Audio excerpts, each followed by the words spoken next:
Hi everybody and welcome back to the HardReset.Info channel. Today I'm going to tell you how to quick switch cameras with wrist twist on your Pixel 10 Pro. So at first we need to open the settings, and now we need to scroll down to the system over here. Now open gestures, and here the third option you will see is flip camera for selfie. Tap that. Turn this option on. Now open your camera here and take your phone to your hand. Now do the gesture.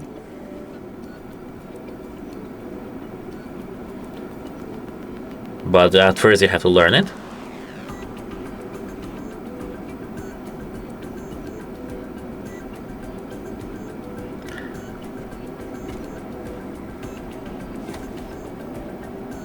Now, as you can see, it works. But you first have to learn this move, and sometimes the phone doesn't work with it well. And that's it for this video. If you found this video helpful, please consider subscribing to our channel, leave a like and comment. That's it, hope it helps you, and goodbye.